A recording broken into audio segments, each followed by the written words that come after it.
Hello, I'm Forrest from Kooglewerks, and I'd like to spend a little bit of time with you today talking about 2002 consoles, specifically the long console, which is the most common.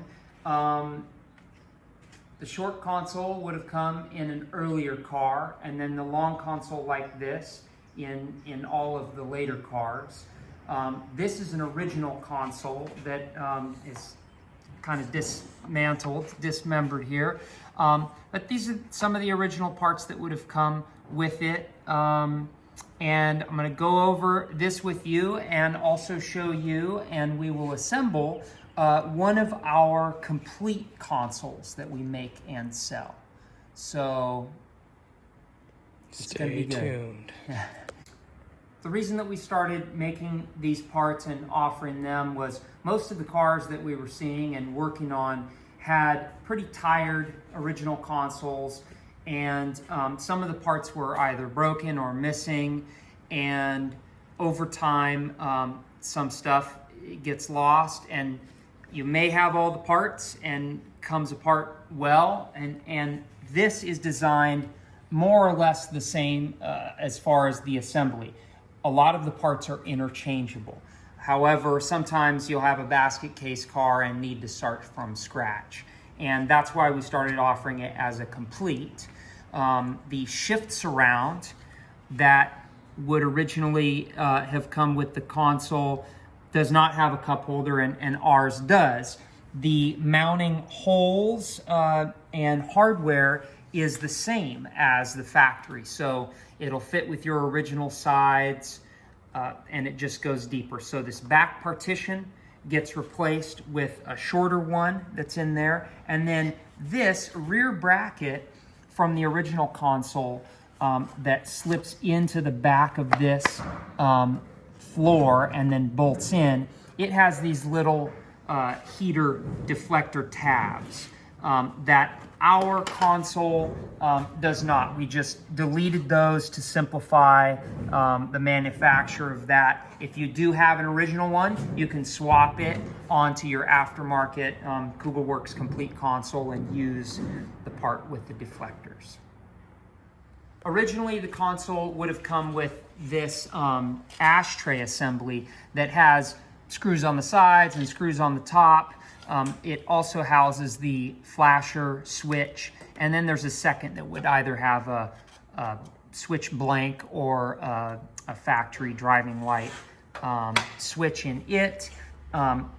And the front bracket goes at the very front underneath and screws down to the sheet metal of the transmission tunnel. This is our aftermarket bracket, goes in the same location, serves the same purpose. Now, if you are installing a factory radio, we have a series of different face panels, but if you order this kit complete, it will come with this. This is a right-hand drive gauge panel that's in this, but we have a half a dozen different panels, and you can mix and match them for your needs, whether you have a bigger deck or left-hand drive, the most common. And this is cut for an OE radio. It is a shaft deck is what it's called. All the earlier ones, the knobs have shafts that come through the face panel. A later aftermarket deck would be considered a DIN deck, which is a rectangle, the most common aftermarket one, or the larger double DIN is a navigation deck.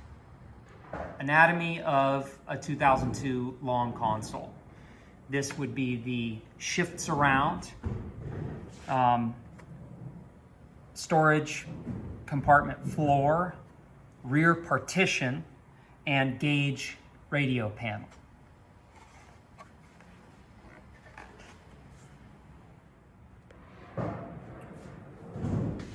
These are the components that will ship with the complete long console kit that we make. Console sides, partition and storage floor, gauge panel, surround, a 12-volt outlet with USB adapter, front bracket, and hardware. Now, when you get the sides, there will be holes on the inside punched for the hardware, but the outside we choose to not put any holes in the vinyl. This console has been assembled previously. It's our demo console, so you can see where the hardware has pressed a little line, a little dimple into that. So when you get your sides, it'll be completely flat. It'll look like there's no holes drilled, but you'll be able to see them on the back side, as well as the location of where the bracket screws in. So you're going to want to start by laying everything out, and this is a recycled yoga mat that I'm using as a pad, because the first thing that we're going to do is get the sides laid out and lay them face down on the table with something soft so it doesn't scratch them up. We got the sides laid out with our front bracket. 4 of the longer screws that are for the rear bracket, the small oval head screws that are for the front bracket, and 4 of the standard size screws, those are 1-inch screws, that are for the radio panel. Again, when these come, the holes won't be punched all the way through, so you want to come in with an awl and go into that hole. You'll feel where it's coming through on the back side, and then you'll be able to pop that hole open.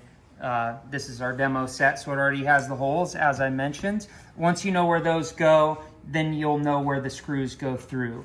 I have a couple different Phillips head tools here. This makes it quick.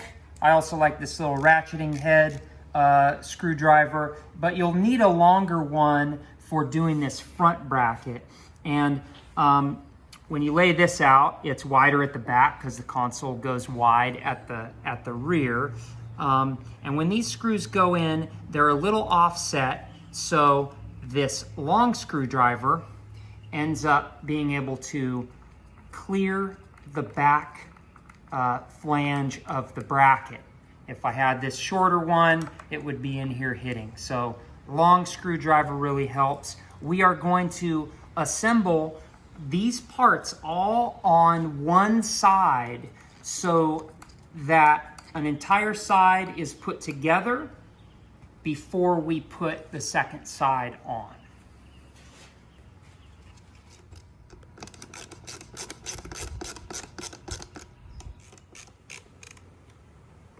So we are going to screw these parts on, not completely tight yet. The only part that will get screwed together completely tight is the front bracket. The face I'm leaving a little loose, and the rear bracket I'm leaving a little loose as well. Now we can lay it down flat, again on our soft surface, and put together the other side. The front bracket gets tightened up completely, but this is as far as we want to assemble it before it goes in the car. We're here in my 1973 2002 TII. It's a little rough, but we're using it as just a demo to do the install. Ideally, we would have both the seats removed, but oftentimes you got to do it with the seats, so I would say at the very least move them to the rearmost position. Remove the shift knob, and at this point you should have your speakers, any other audio system, as well as your gauges wired, and much like the factory flasher switch, the harness runs down and is stubbed out to a plug. You'd want to do that as well with your stereo harness and anything else, as well as an additional 12-volt lead to power the 12-volt plug.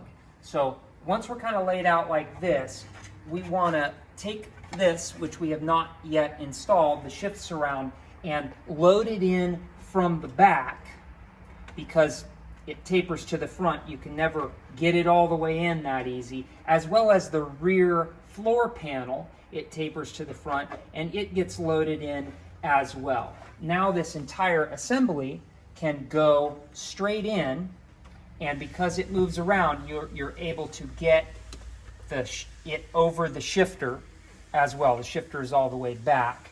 Now adjust your wiring so it's coming up and over. Pretty simple.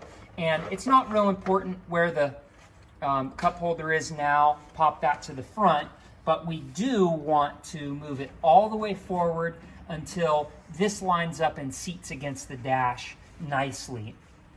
Now, the original location, move that forward, of the front bracket will allow you to find the factory hole in the sheet metal of the trans tunnel with your awl through the carpet. And there is one shorter screw in here that will drop in there and secure the console.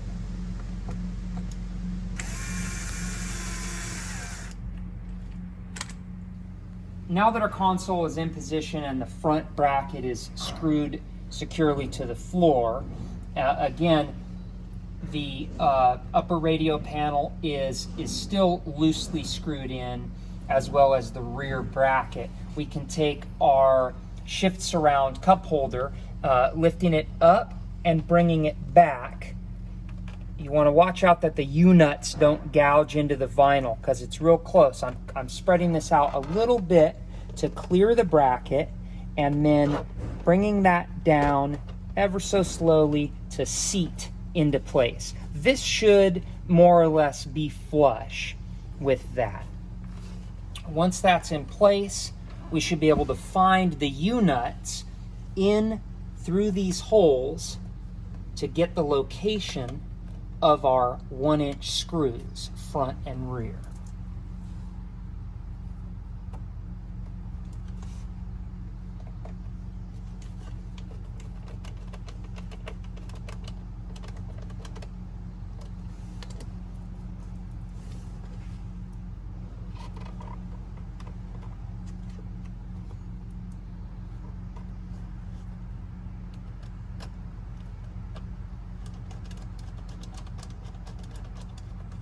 At this point, we just need to secure the rear storage floor into the back partition. It has a slot that is dado machined into it.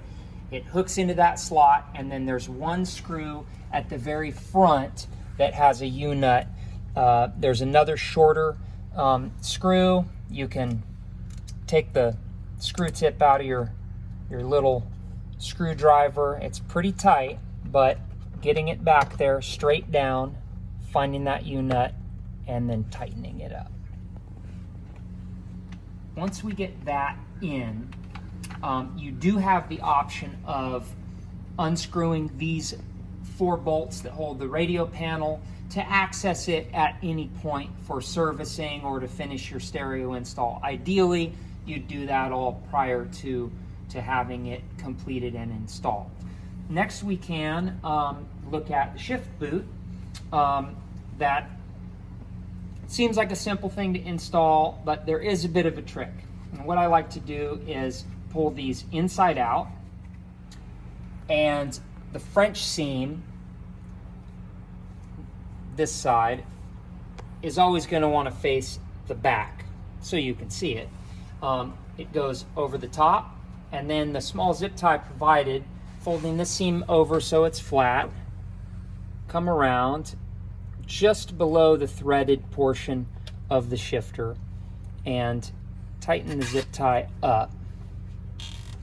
This is a small head zip tie, so it should not be very bulky, and I recommend using a flush cut set of cutters and come all the way down to the head as flat as you can before you make that cut, and then it won't have a sharp little burr on the end.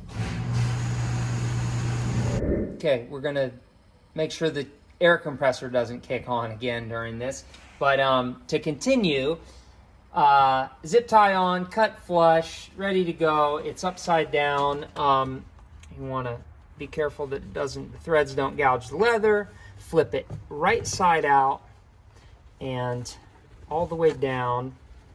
Now it will hold tight against the top. And take this front edge and hook that flange, pulling it back and centering the French seam dead center. And this surround should pop on there smoothly. Center that, and when the shift knob goes on, that pops up. Threads aren't great on that one, but basically like that. This is more or less my sequence of events for installing a console. I've seen it done a few different ways. I've done it a few different ways. Putting it together on the bench completely, then getting it in the car and realizing that the shift surround doesn't fit over the shifter. Trying to put it all together in the car with the console sides flopping down and potentially getting, damaged. This tends to work pretty easily. There are going to be a bunch of different variations depending on your specific needs, but this is just a general overview, and I hope that it helped. Click on the bottom and add a comment and subscribe. Kook.